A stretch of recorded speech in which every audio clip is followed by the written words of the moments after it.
నమస్తే welcome back to our channel food news. Today food న్యూస్లో ఒక డిఫరెంట్ అండి. బూస్ట్ ఉందా మీ ఇంట్లో? బూస్ట్ ఉంటే మాత్రం పిల్లలకి ఈజీగా యమ్మీ దోశలు వేయొచ్చండి. చాలా టేస్టీగా ఇష్టంగా కూడా తింటారు. మీరు మీ ఇంట్లో ఒకసారి ట్రై చేయండి, చూపిస్తాను రండి. ముందుగా దోశ బ్యాటర్ తీసుకోవాలండి. చూస్తున్నారు కదా దోశ బ్యాటర్ ఎంత స్మూత్గా ఉందో. ఇలా రావాలంటే ఒక కప్పు పప్పుకి ఒక కప్పు రైస్ అనేది వేసుకోవాలండి. గుడ్ ఫర్ హెల్త్ అంటారు కదా, అలాగా ఎక్కువ రైస్ వేసేసుకుంటే వేస్ట్ అండి దోశ తిని. ఇంకా అది స్టిక్కీగా గట్టిగా రావడం కోసం ఎక్కువ వేసేస్తూ ఉంటారు. అది బయట షాప్స్లో అలా చేస్తారు. మనం ఇంట్లో చేసుకున్నప్పుడు హెల్తీగా చేసుకోవాలి కాబట్టి ఒక కప్పు పప్పుకి ఒక కప్పు రైస్ అనేది వేసుకోవాలండి. అప్పుడు హెల్తీగా టేస్టీగా కూడా ఉంటాయి. చూస్తున్నారు కదా, ఇలాగా ఈ రకంగా దోశ బ్యాటరు ఇంత థిక్గా చేసుకోవాలండి. చేసుకుంటే ఫస్ట్ ఆఫ్ ఆల్ ఇంకా థిక్గా చేసుకొని గట్టిగా చేసుకొని ఫ్రిడ్జ్లో పెట్టుకున్నాం అనుకోండి, ఒక 1-2 వీక్స్ వరకు ఉంటుంది. అసలు పుల్లదు అసలు. అదే పలుచగా చేసుకొని పెట్టుకున్నాం అనుకోండి, వాటర్ మిక్స్ చేయడం వల్ల తొందరగా పులిచిపోయే ఛాన్స్ ఉంటుంది.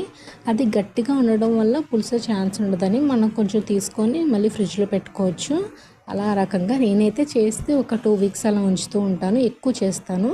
చూస్తున్నారు కదా, దోశ మనకి సరిపడంత మందంగా అయినా వేసుకోవచ్చు, పలుచగానైనా వేసుకోవచ్చు. వేసుకొని బూస్ట్ ఉంటుంది కదండి, బూస్ట్ కానీ హార్లిక్స్ కానీ ఇంకేమైనా డిఫరెంట్గా డ్రై ఫ్రూట్స్ వేసుకోవచ్చు, తేనె వేసుకోవచ్చు, అండ్ అలాగే బెల్లం పొడి కూడా వేసుకోవచ్చు అండి.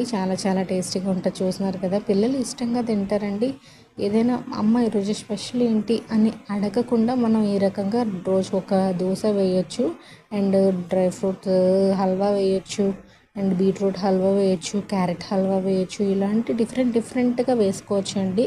మన ఆప్షనల్ అది. చూస్తున్నారు కదా, నేనైతే బూస్ట్ వేసి ఇస్తూ ఉంటాను. బూస్ట్, కాంప్లైన్ ఇలాంటివన్నీ ఇస్తూ ఉంటాను. వాళ్ళకి ప్రోటీన్ లెవెల్స్ కూడా ఈ రకంగా కూడా వెళ్తూ ఉంటాయి, పాల ద్వారా కూడా వెళ్తూ ఉంటాయి. చూస్తున్నారు కదా, టేస్టీ బూస్ట్ దోశ.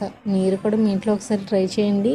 మీ పిల్లలకి సర్ప్రైజ్ ఇవ్వండి. ఏంటి మమ్మీ ఈరోజు స్పెషల్ అని అడగకుండానే టుడే స్పెషల్ బూస్ట్ దోశ అని చెప్పండి. చూస్తున్నారు కదా, ఇలా ఈ రకంగా వేసుకోవచ్చు. దాన్ని అసలు టర్న్ చేయకూడదండి, ఫోల్డ్ చేసుకోవాలి. ఎందుకంటే పెనం మీద బూస్ట్ అంటిపోతే మనకి దోశలు అనేవి రావు. చూస్తున్నారు కదా, టేస్టీ బూస్ట్ దోశ రెడీ. మీరు కూడా మీ ఇంట్లో ట్రై చేసి ఒకసారి మీ పిల్లలకి మీరు కూడా టేస్ట్ చేయండి. నేను కూడా మా పిల్లలతో పాటు తింటూ ఉంటాను. మీరు డిఫరెంట్ దోశలు కూడా ట్రై చేయండి.